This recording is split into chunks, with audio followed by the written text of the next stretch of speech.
Happy be Theseus, a renowned duke. Thanks, good Aegeus. What's the news with thee?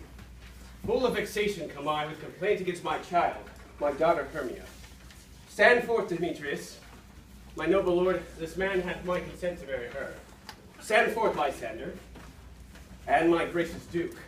This man hath bewitched the bosom of my child. Thou, Lysander, thou hast given her rhymes, and interchanged love tokens with my child. Thou hast by moonlight at her window sung, with feigning voices verses of feigning love. With cunning hast thou fixed my daughter's heart. Turned her obedience which is due to me to stubborn harshness. And my gracious duke, be it so she will not hear consent to marry with Demetrius. I beg the ancient pillars of Athens, as she is mine, I may dispose of her, which shall be either to this gentleman or to her death, according to our law immediately provided for in this case. What say you, Hermia? Be advised, fair maid, to you your father should be as a god, one that composed your beauties, yea, and one to whom you are but as a form in wax, by him imprinted and within his power to leave the figure or disfigure it. Demetrius is a worthy gentleman. So is Lysander. And himself he is. But in this kind, wanting your father's voice, the other must be held the worthier. I would my father look to it with my eyes. Rather, your eyes must with his judgment look. I do entreat your grace to pardon me. I know not by what power I may look, nor how it may conceal my modesty in such presence here to plead my cause.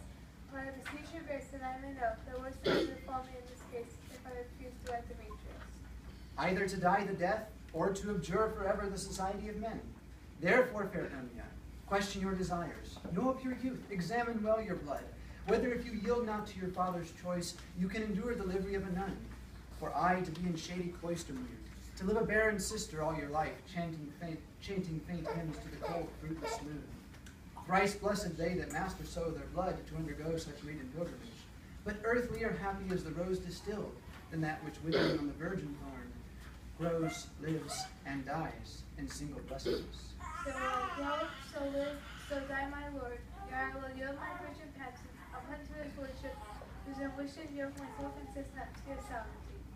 Take time to pause, and by the next new moon, upon that day, either prepare to die for disobedience to your father's will, or else to wed Demetrius, as you would, or on Diana's altar to protest for I, austerity, and single life.